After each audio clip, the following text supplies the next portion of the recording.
So this morning we're looking at this whole idea of disciplines, spiritual private disciplines. I'm sure there's how many people in here have gym memberships? Let's just see here. How many have gym memberships? Good for you. Yeah. Mostly on this side. What's the deal with that? It's like, Tim, huh? You're looking good. How many don't use those gym members? No, just kidding. Don't answer that question. How many of you have exercise equipment at home? In your garage? You own exercise equipment. It's like 3 times Right? as much. There's an industry. Awesome. There's an industry there. That's not a bad thing at all. It's great.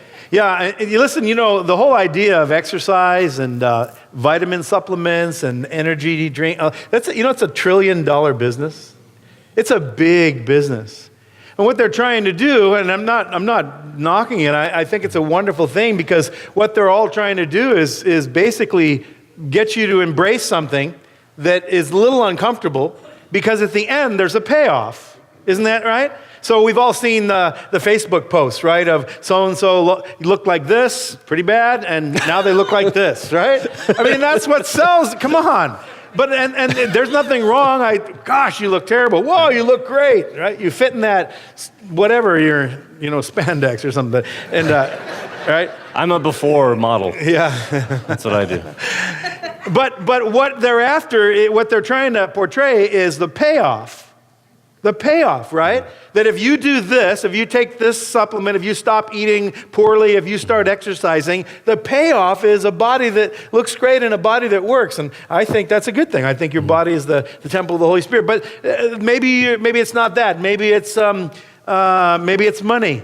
You've had to talk to somebody and bring in a coach to teach you the power and how money works, and investment and savings and credit and all those things work. And you've had to kind of go into a regimen of discipline. You can't spend that. You got to cut up those cards. We do this every year. Wes Holt, one of our elders, runs our financial peace class. He'll cut up your card for you. He'll cut up your card for you. We eliminate hundreds, I'm not exaggerating, we eliminate hundreds of thousands of dollars of debt in our congregation every year. In fact, 2 years ago we did it, and we reached over $1 million of debt. It was retired because people learned how to discipline themselves in their spending. So discipline comes bearing many gifts if we'll just embrace it. What about this area? What about gaining a new skill? Right? It takes discipline to gain a certain skill. Matter of fact, this maybe fits in a little bit better with where we've been going in the last few weeks as we talk about our Father's business. To be an apprentice, you need new skills, but to get those new skills, you got to be disciplined in something. You got to stop. If you've ever tried to, how many people here have attempted to learn to play a musical instrument? That's a lot of people attempting. How many people play a musical instrument? Yeah. God bless you for trying. See, there's a difference between those two numbers. Why is there a difference between those two numbers? I raised my hand on the first one. I didn't raise my hand on the second one. Why? Because I didn't go through the discipline. I mean, I learned 3 chords, but I didn't go past that. But the goal isn't the discipline. The goal isn't to just go to piano lessons. The goal is to be able to play the piano. Right? The goal is to be able to enjoy that, not just the discipline. So sometimes I think we get stuck on the discipline is the thing, when it's not the thing. It gets us to the happy ending. Here's a thought that discipline, if you'll embrace it, is good for you even if you don't like it. Yeah. It's good for you. It's going to produce great fruit. Even if you don't have to like it. I think sometimes we have to think, well, when I really feel like I'm in love with discipline, then I'll embrace it. No, embrace it even if you don't like it. Because it's going to bear some great fruit in the end. But this morning we're not talking about, guitars and music, but we're talking about this idea of a spiritual discipline. So when we use this word, I want to give you a definition. Here's what we mean. This is John Ortberg out of his book called Training versus Trying. It's a great little book. He says, spiritual disciplines are any activities that help me gain power to live as Jesus taught and modeled it. What we're after here, if you leave that up there for a second to think about it, we describe ourselves as a resurrection community. We describe ourselves as learning to be apprentices to Jesus, followers of Jesus. No one is an expert. The only expert in the room is Jesus. He's the master. And all of us come along at different periods of our lives with different issues in our lives and things that are going on that require different kinds of discipline to move us along. We all know that just to talk about discipline doesn't accomplish anything. So just to talk about following Jesus doesn't really accomplish anything, but spiritual disciplines actually launch us into this journey of being transformed to be like Jesus. Just to be clear, in that definition he gives, the goal is to live a life as Jesus taught and modeled it. He doesn't even name in this what kind of disciplines do that. We're going to talk about that in just a minute. But he's just saying anything that gets us to have the ability to live a life as Jesus modeled it, that's a spiritual discipline. And we would be crazy to take any of those things out of our tool bag. To say, well, I know there's people that like to do that one, but I'm not really this, or I'm not really that, But everything belongs in the bag if it helps us and brings us to that final goal. A health coach will tell you that you can exercise your brains out, but if you don't start eating right, you never get any traction. Is that right, Paula? You have to combine certain things to make them effective. In order to get a healthy body, you have to both eat well and exercise. You just can't do one at the expense of the other. And so this morning, we're going to talk about three things. And there's a lot of things we could talk about, but keep in mind what we're saying overall is, one, that discipline is not a friendly thing at first to embrace. But number two, it leads to something greater. There's a payoff. There's a reward. And Jesus in Matthew 6 describes three things that we're going to look at this morning that I think are fascinating, because it's almost like he lays out his Discipline 101, Spiritual Disciplines 101. So here they are in Matthew chapter 6. The first one is this: the discipline of our resources. I'm not picking on this because we're in a building program. I'm picking on this because Jesus did. Jesus, if you read the New Testament, read the Gospels, had a lot to say. In fact, most of what he talked about was the power of money. And so here's what he says. He says, be careful not to practice your righteousness in front of others to be seen by them. So there's this kind of funny combination here. He says, if you do, you will have no reward from your Father in heaven. So when you give, when you let go of money and give to the needy, do not announce it with trumpets, as the hypocrites do in the synagogues and on the streets, to be honored by others. Truly, I tell you, they have received their payoff in full. But when you give, so Jesus is referring to something that is very common in their day, fairly common in our day, the idea of giving, the idea of letting go of money on behalf of the kingdom of God. And these were Jewish people he's talking to. And so every Jew, every good Jew, paid what the Old Testament described as a tithe. Maybe you've heard that word, tithe. It's this 10% or a percentage of my income would go to the upkeep of the temple and the priesthood and so forth. So many people saw it as a tax, depending on your attitude.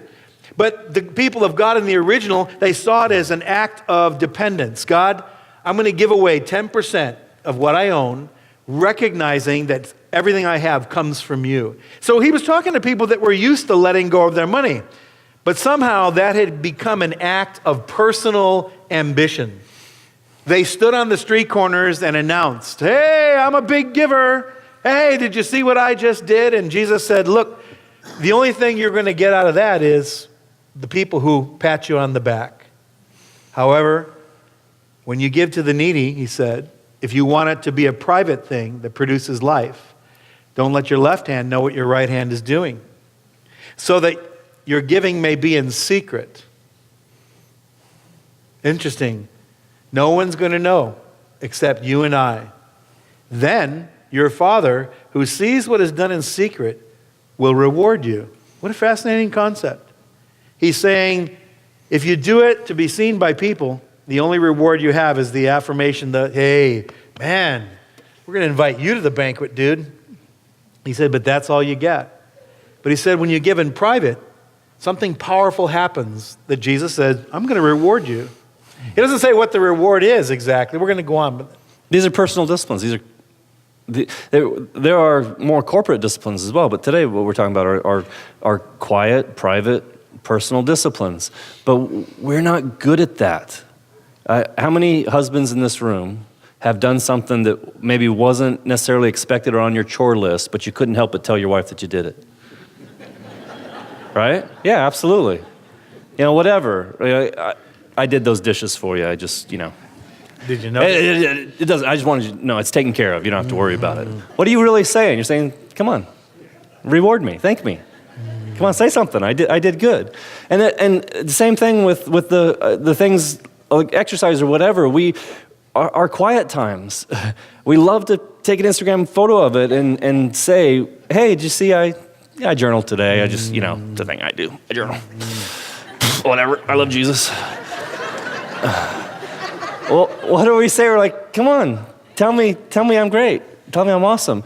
And what he's saying here is you're short-circuiting my process. I'm wanting to be intimate with you. I'm wanting to have personal relationship with you. There's corporate relationship with us as well. But he says, don't let go of that thing that's just between you and I. If you invite everyone else in, it loses some of its power. It loses its authority. So let's just have some time, you and I. Why would he pick on this? Because we all know, whether we admit it or not, that money has power. Listen, money makes people do crazy things. Come on, money divides family. Where there's a will, there's a relative, right? That shows up out of nowhere. And all of a sudden, there's a fight, right? Money, listen, our prison systems are full of people that have done some unsavory things around the idea of money. It causes men and women to rob and steal, to kill, to swindle, to embezzle. So money has power. Money also has power to do incredible good. Money has the power to alleviate suffering, to rebuild homes for people who've lost them in fires, to give food to the hungry, all kinds of things. Money has power, and Jesus knew that. And so he speaks to this issue. And if you don't believe money has power, try letting go of it sometime with no promise. Yeah, just try letting go of money sometime with expecting nothing in return, and you'll see the fight within you, right? So Jesus tells the story in the gospel. He says, someone in the crowd in Luke 12 says to him, the gospel writers tell the story, and then he's going to follow with a parable. And they said, "Teacher, tell my brother to divide the inheritance with me." So in the middle of a family fight, these people come to Jesus hoping he's going to arbitrate. He's going to settle the score. You're supposed to give him this money. And Jesus says, "Man, who made me an arbitrator? That's not my business." He says, "Look out, though." He does say, "I'll give you a warning, look out.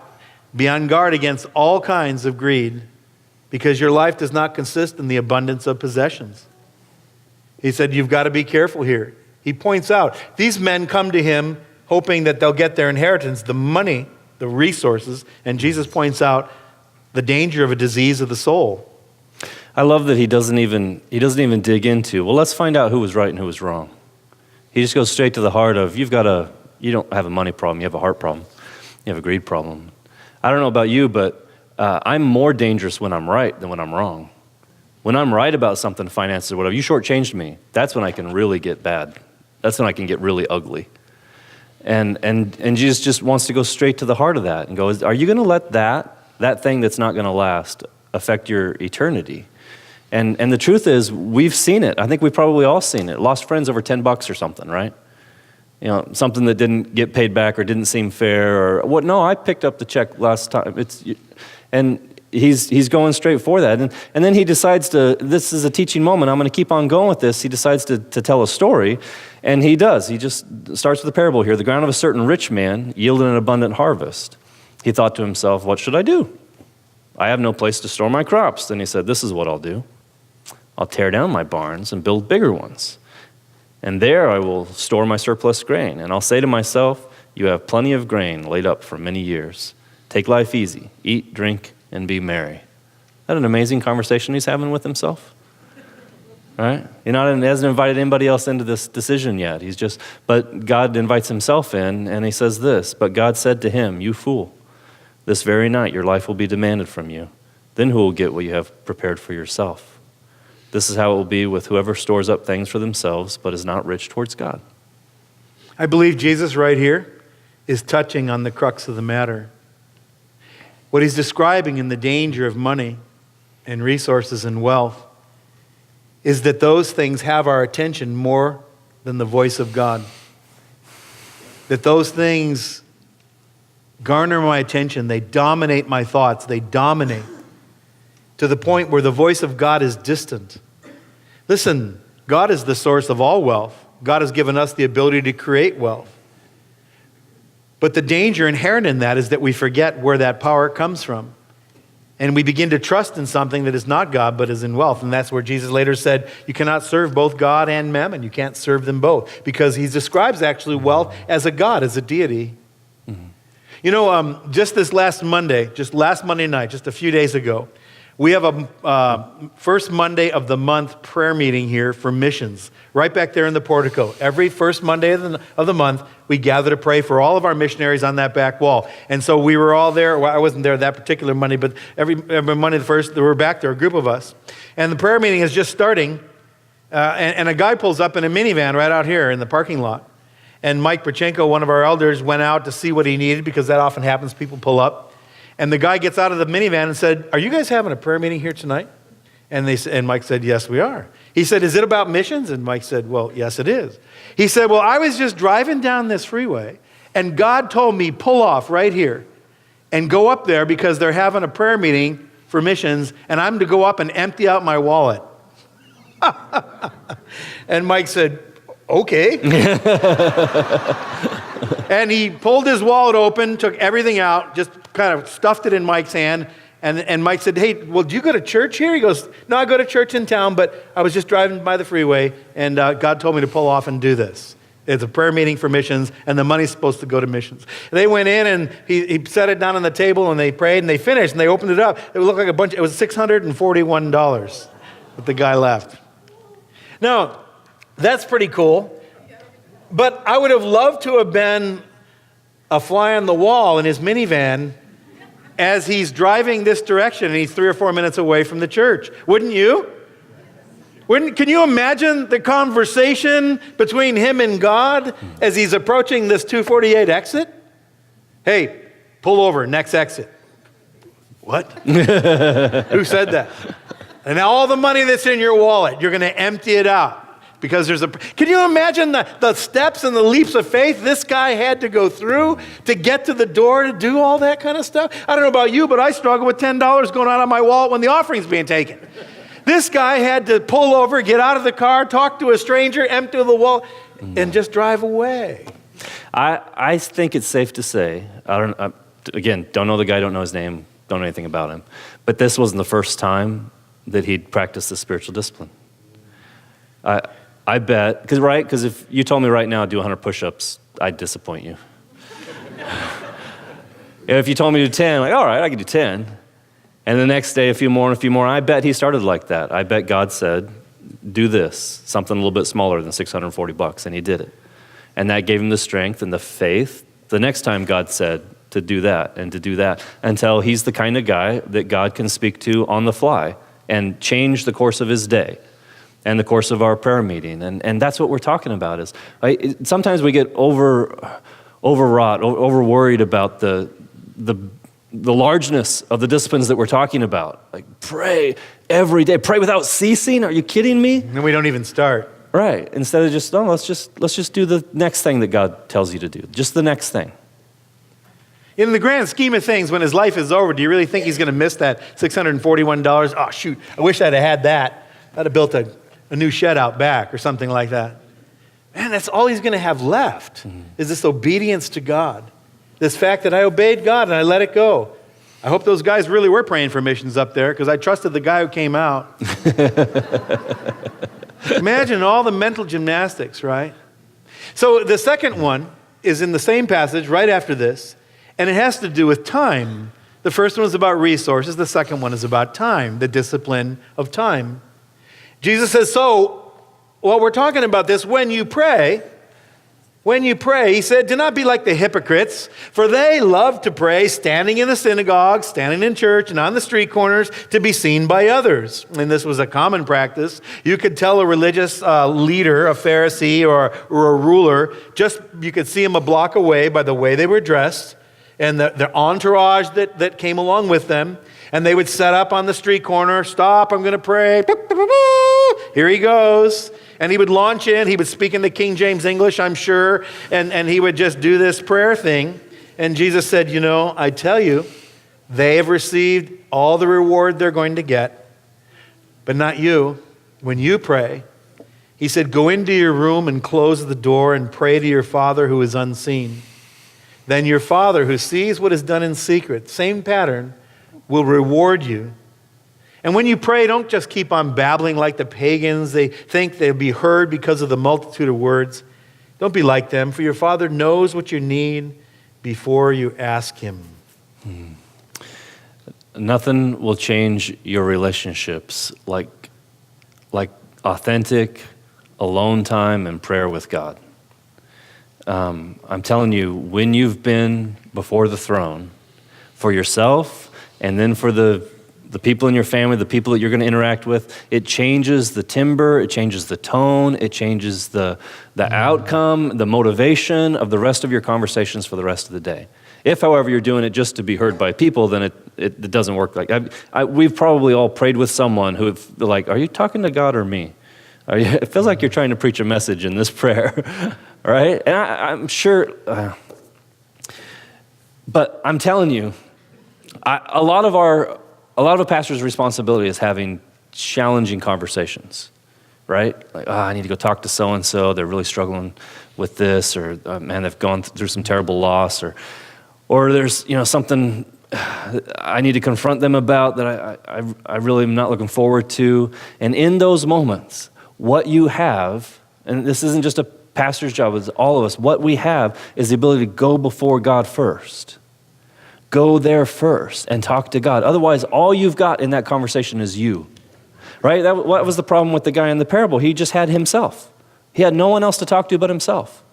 And the truth is, when we talk to ourselves, we're never really alone. It's the last people that have been talking to us. It's the inputs that we've got from radio and television, media and books, all the stuff that comes in. We end up, that's the voice in our head, unless we've spent time with the Father. And then we give him the opportunity to be the dominant voice in our head that speaks to us and through us. And like this gentleman in a minivan who drives into our parking lot, leads us into new places we never would have been without that time.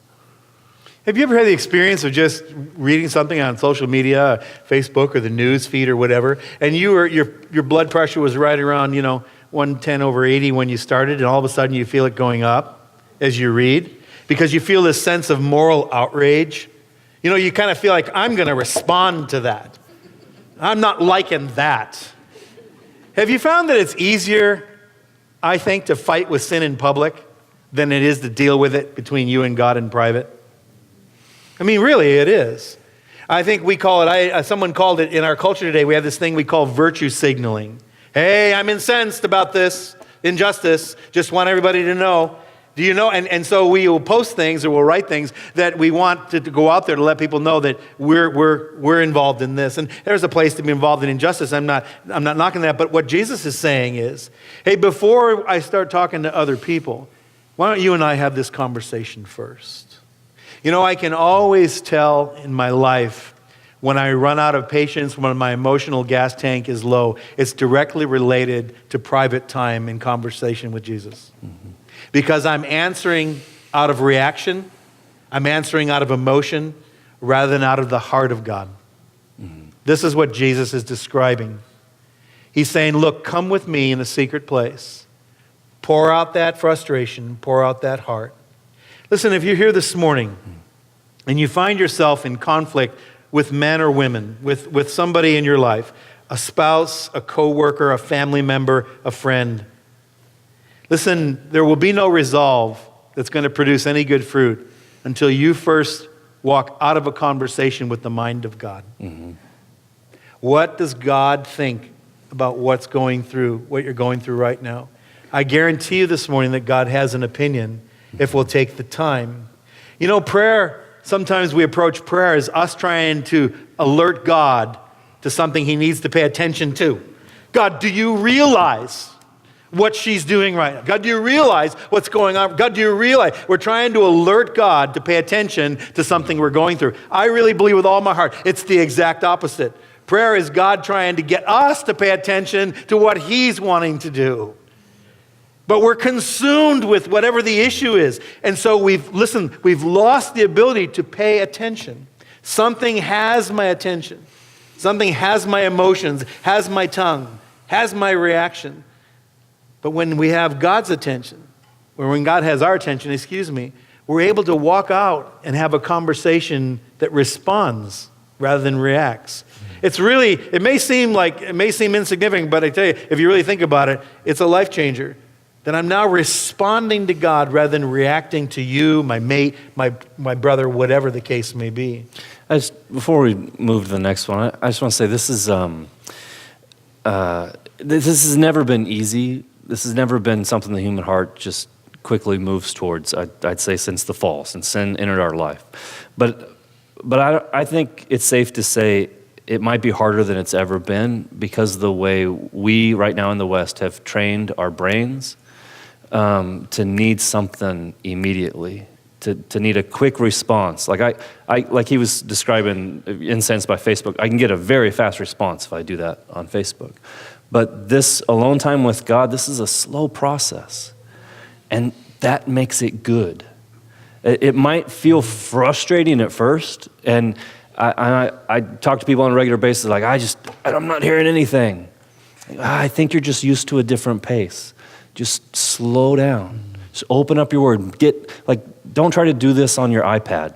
Don't try to do this on an electronic device in a room with a bunch of other people. Get alone. Make a space for this in your life, okay? And I mean a space, a literal space, and someone once described Sabbaths as a cathedral in time. You need to make a time space for this as well, where you purposefully push everything else off and say, I'm not available at this time because I'm gonna go slower right now. I'm gonna go before the presence of God, and I'm gonna spend that time there. So just think about that. I'd love for you to, before we left today, decide, this is the place and the time that I'm gonna do this. But the last one is the challenge is Jesus mentions one more thing in this chapter, and he mentions our desires. He says, when you fast, and if that word isn't familiar to you, throughout the Old Testament, in fact, for all of time, people have chosen this discipline of fasting, this denying the body food and drink, with the express purpose of being able to quiet down the urges, the physical urges, in order to pay attention to the spiritual part of me. In this room today, there's three parts of you sitting in your chair. There's a human body, there's an emotional piece of you, and there's a spiritual piece of you. And fasting would say no to one in order to say yes to the other. And so Jesus says, when you practice this fasting, he said, don't look so somber as the hypocrites do, because they disfigure their faces to show others they are fasting. They twist themselves up and they look gloomy. So what's the matter with you? Well, I'm fasting. He said, I tell you, they've received their reward in full. But when you fast, he says, put oil on your head and wash your face. Look good, so that it will not be obvious to others that you're fasting, but only to you and I, only to your Father who is unseen, and your Father who sees what is done in secret will reward you. So we see this same pattern over and over. Jesus is saying, say no to this to be able to say yes to this. Let's get in secret, this private thing between you and I. That's what really matters. And in every case, there's this promise of a reward. I'll tell you what's driving this for me this morning. Over the last couple of years, I've had this conversation more times than I care, where the other person says, you know, Bruce, just last week I had someone say to me, I think I've lost my faith. You heard anybody say that in the last few years in your life? I've really been struggling and I think I've lost my faith. And they describe it as if they've lost their car keys. Well, it was here yesterday and now it seems to be gone. Gosh, it was here when I was in youth group, and now that I'm 23, it seems to be gone. Listen, you lose your car keys that way, but you don't lose your faith that way. Just like you don't lose a marriage overnight, and you don't lose your health overnight. It drifts away. It slips away, one day at a time. That's how I lose my health. I neglect it one day at a time. I overeat one day at a time. That's how I lose a marriage. People say, well, I just don't feel it anymore. It's because I've neglected it one day at a time. Our marriage, my wife and I, is a living thing. I have a life, she has a life, and it has a life. And I and her and we have to invest in it. We have to pay attention to it, or it begins to drift and die. So today, Jesus is saying, hey, let's get alone, you and I, and say no to this thing. In his case, he was talking about food. My personal opinion is that, like Jason alluded to, is I think today's culture could give up food easier than you could give up this.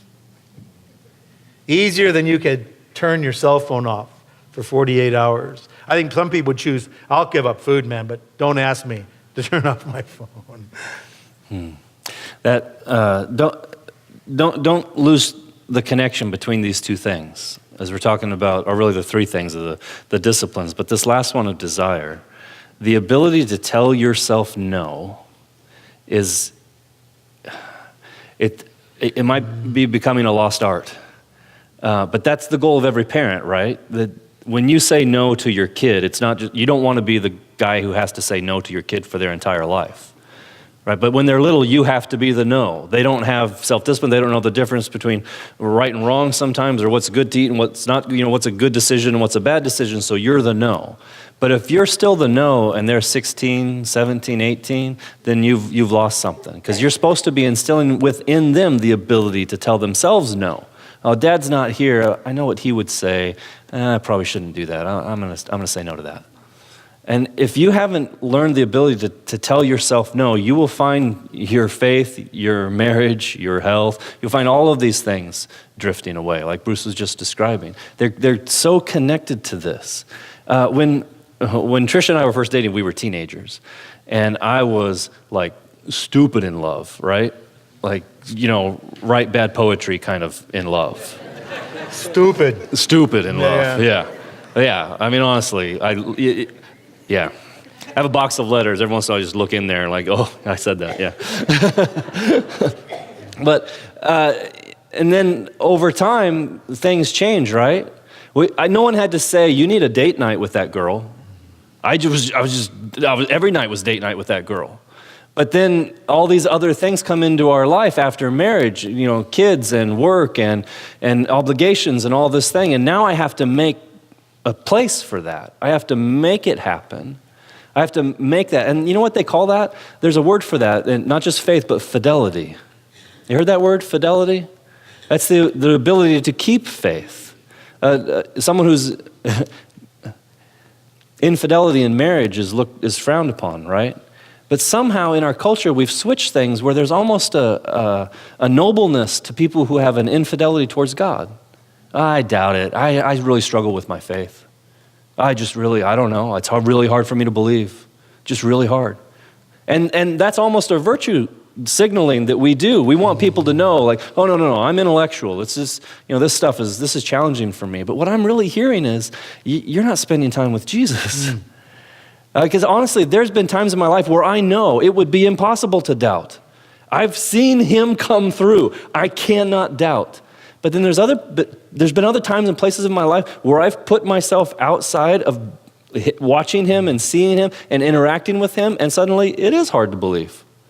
And the stuff I come across, like, really? God still does that stuff? So I would challenge you, like, you need to have some fidelity. The other thing that word fidelity means, you ever heard high fidelity? Right? When we used to make mixtapes, us old people. I was stupid in love, I'm sorry. I had some fire mixtapes for that girl. High fidelity means it's a very good copy of the original, right? It's a very good copy of the original. There's not a bunch of mistakes. There's not a lot of background noise. And the question we might need to ask ourselves is, are we being a good copy of the original? Do we have high fidelity with Jesus Christ? Yeah, worship team can come up, we'll finish. What we're describing here is boundaries around our lives so that we can live life to the fullest. That's what Jesus said.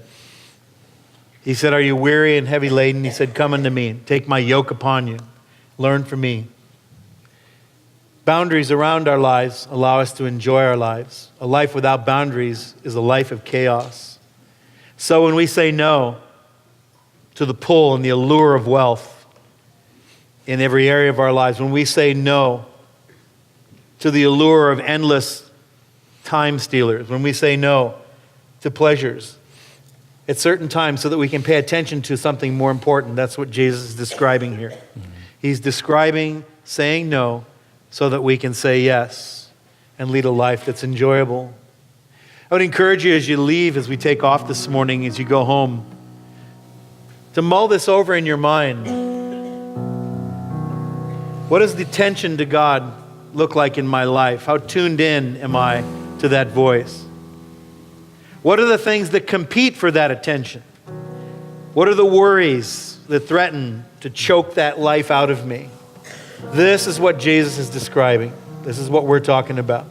There's a lot of other things we could talk about, but Jesus picked these three things: the attention to wealth, the attention to time, and the attention to pleasure. We're going to take communion as we finish. If you're visiting this morning, you're welcome to take with us. As you go towards those elements, I want you to think about that Jesus focused the last few hours of his life. He paid attention to these elements you're about to pick up. Something simple as bread and common as wine. And he said, every time you're together, I want you to pick these elements up because I don't want you to drift.